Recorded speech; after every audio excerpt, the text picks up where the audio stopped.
man j'ai pas été du tout surpris hier parce que bi ma gisee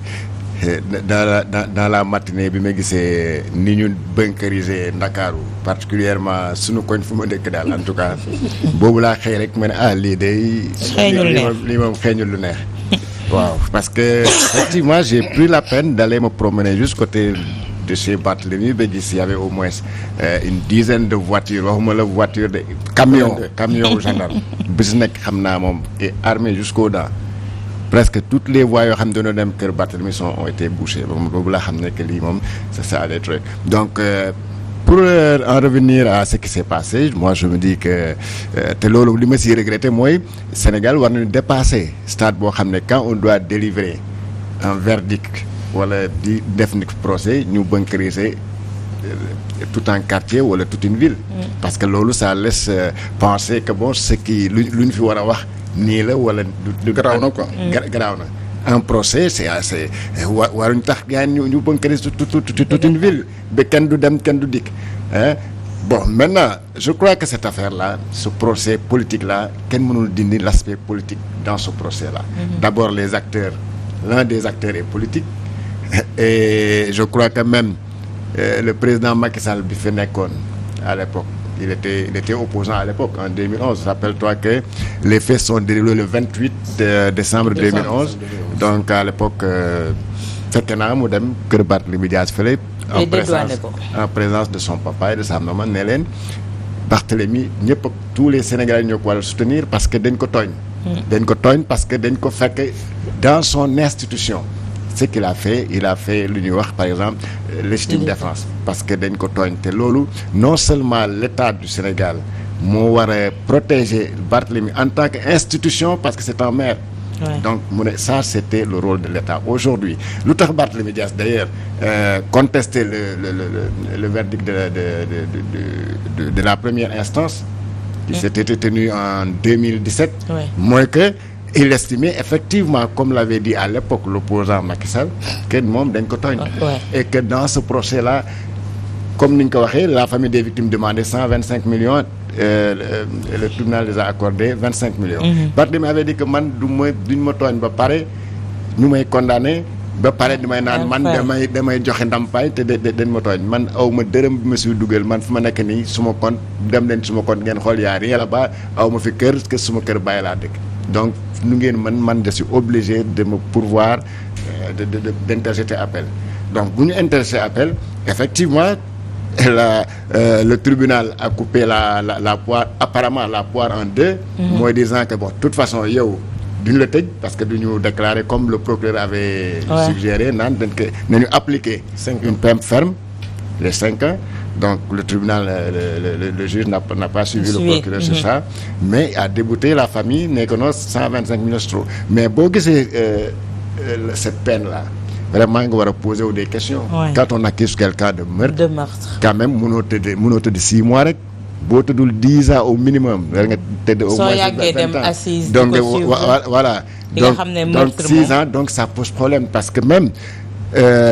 l'infraction ou le délit qui était visé mooy meurtre ici on est arrivé à la conclusion qu'il s'agissait de coups et blessures ayant été mort d'homme donc ça veut dire que voilà c'est-à-dire Barthélémy il était victime à l'époque excuse-moi du terme de sa grande gueule rek il avait fait une bravade dem leen dans les hôpitaux ngeen gis que man ma xam na ki ma fi rey mais il ne pouvait pas identifier mu doon xam ne kii laa fi rey ak fan la ko reyee parce que boo demee tey fi incident yi amoon fii à Baobab mais est-ce que le corps fu ñu fekk est-ce que fekk nañ fa corps est-ce que mënuñu rey nit par balle te fekkoo fa une trace des traces de sang loolu yëpp gisuñu ko fa on n'a pas ramassé un corps qui a filmé un corps bu ñu ramassé foofu donc toutes ces interrogations faisant que on ne pouvait pas s'attendre à ce que Barth retourne en prison wala ñu koy teg ay daan yoo xam ne qui peuvent compromettre même son avenir politique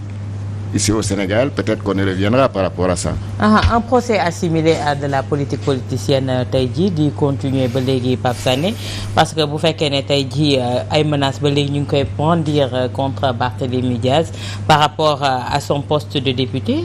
également. Mais on peut pas écarter la main politique ci affaire bi moi je renvoie les Sénégalais à la sortie de Barthélémy démb nee na bu doon ba tey ji maa ngi Benno Bokk Yaakaar ci wetu Macky Sall procès bi du mës a am loolu ça veut dire beaucoup de choses et puis c'est-à-dire il faut aussi que quelque part ces tailleurs juridiques là qu'ils arrêtent c'est-à-dire bu ñuy di àtte en fonction de la personne et non en fonction du droit parce que li nga wax nii c'est extrêmement grave c'est-à-dire imagine rek ki ñaan meurtre ñun ñuy tàmm di suivre les joutes au niveau du tribunal ñu naan la ay 6 mois et consort c'est-à-dire y a un sérieux problème de crédibilité qui se pose te affaire bi je crois savoir mi président Macky Sall bi nga xam ne tey jii c'est lui qui a la destinée du pays pourtant bi muy jël Barthélémy di ko def député mais il savait que Barthélémy était accusé dans cette affaire Ndiaga Diouf mais il a passé outre dugal ko ci liste mu fallu député ñu génnee ko mais qu'est-ce qui a changé entre-temps mooy parce que Barthélémy a décidé d'être de l'autre côté moo tax tey jii il faut que justement ce levier qu'est la justice mun a ñëw di dóoraat mais pour man le problème Georges xam nga mooy lan mooy que dans cette affaire là Ndiaga Diouf na ma ay mbokkam baal mais je dis que elle devrait servir à tous les nervis c'est-à-dire képp kuy nervi say mbokk war nañu wax ak yow parce que aujourd'hui ce sont ses parents qui ont perdu c'est sa famille qui a perdu ñii ko yónni woon démb ñoom ñëpp biñ leen convoqué dañu rasu tey dans cette cour d'appel là gisoo fa kenn de ceux-là qu'on avait accusé et qui étaient supposément au PDS et qui avaient instrumentalisé ces gosses kenn ñëw fa ñoom ñëpp dañu rasu ñii nga xam ne dañ leen cité woon accusé leen sax comme les donneurs d'ordre ñoo ñëpp dañu fexe ba extraire leen ci dossier bi mais il faut qu'on soit tamit nañu xam lu ñu bëgg ci dëkk bi que c'est une institution c'est un maire tey ku ci nekk ci ñun ku ñëwoon naan day attaquer sa kër soo yoree bal soo yoree fital ñii lay attaquer da nga leen di dóor à fortiori nag mu nekk un maire ñu ñëw di attaquer un édifice public bu doon France la wala dëkk yi nga xam ne ñoom dañoo respecter l'édifice public on aurait parlé de l'état de nécessité waaw que moom pour défendre l'édifice public mu mel ni tey fële ca buntu palais ba bu ma ñëwoon bëgg fa dugg par la force garde rouge yi dóor ma bal c'est un état de nécessité parce que lii nañuy défendre édifice public nañuy défendre donc loolu il faut que tamit quelque part nañu mun a jox cër ñii nga xam ne ñoo leen fal ba pare nag ñii nga xam ne ñooy recruter nervi yi di nangu ñu leen di recruter ñu xam ne que leur fin nii lay mujj te xoolal tort bi ñuy def rek seen famille nañ koy teg duñ ci am dara. D'accord tey Issa est-ce que la grandeur n'aurait pas voulu que ñu clore dossier bi une bonne fois pour toutes parce que 10 ans que ça dure 10 ans que ñuy répéter les mêmes choses et tey jii ça dépend du bord que tu te situes rek si la ñuy joxe les responsabilités. xam nga déjà wax nga ko 10 ans dafa bari parce que bu ñu waxee diggante 2011 ba 2022 mais décembre la woon donc 10 ans yu nga xam ne daanaka mi ngi traîner boobu ba léegi lan moo ko doon traîner entre temps xëy na pour ñi nga xam ne dañ koy fàtte Barthélémy Dias nekk na fi député ba ñu lever son immunité parlementaire loolu yëpp xew na fi moom ci boppam tëdd na kaso ci mbir moomule nga gis mbir mi fi muy jaar tey bu ñu la koy expliquer en général moo tax li Georges wax sànq mënoo ci génne dose politique parce que bi muy nekk député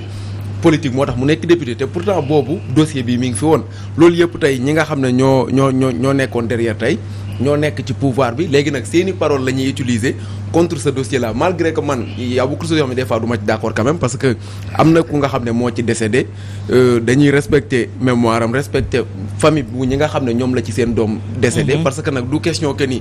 bu ñu prouver que ni rayul deful dara ci li nga xam ne moom lañ koy tuumaal d'accord naa ci mais nag que ni comme li ñenn ñi di wax dafa demoon nangam loolu man je suis pas d'accord Barthélémy Dias bu fekkee ne daf ci set dossier bi wàllum rey lañ doon wax ñu toog ba mu yàgg ne la 6 mois donc kon am na loo xam ne xelu doomu aadama moo koy jàpp beneen bis topp mooy ñi ngi waxu mairie bu Dakar ak dossier bu nga xam ne maanaam siège du député bi mu yore Assemblée nationale mais gis nañ ko fekk Khalifa Sall teggi nañ ko ca mairie ba kan moo fa toogaat Soham El Wardini la même chose ba mu génnee Assemblée nationale terewul ba léegi lam fa doon bañ moom la fa ña nga xam ne ñoo fa nekk di bañ Barthélémy Dias wax na ko démb buñ ko jëlee assemblée terewul député yi ba léegi ña nga fa ñoo xam ne sax xëy na ñoo ko gën a tàng mën naa am ne ña nga fa mairie bu Dakar bu ñu ko fa jëlee aussi man gisuma benn calcul bu nga xam ne mën nañ fa jaar ba mën a jël mairie bu Dakar man ci li ma jàpp parce que voilà jël ko téye ko seen loxo bopp donc bu fekkente ne yoon waxul que ni dafa war a perte poste député am wala perte poste maire am ñu jouer jeu politique. Je suis pas d'accord te loolu aussi mën na indi ay jafe-jafe ci dëkk à moins pour mu perdre son poste député à moins que ñu am parce que effectivement l'article il y a un article de la Constitution et l'article 51 du règlement intérieur de l'Assemblée nationale moo ne bu amee député boo xam ne il est définitivement condamné maanaam fu mu nekk nii bu Barthélemy bu defee appel par exemple wala mu dem cassation bu cassation confirmer lu kii nii le même verdict il suffira tout juste au ministre de la justice mu bind par exemple au président de l'Assemblée nationale ne ko kii amul sax levée d'immunité parlementaire jarul séance il sera tout de suite radié par contre pour la mairie de Dakar mënul nekk si aussi facile que ça parce que ce que dit le code de collectivité territoriale est très clair lu dal Khalifa bokkul ak quand même affaire bi nga xam ne ce n'est pas un crime mais c'est des coups et blessures et entraîner mort d'homme donc ça ne peut pas être la même chose.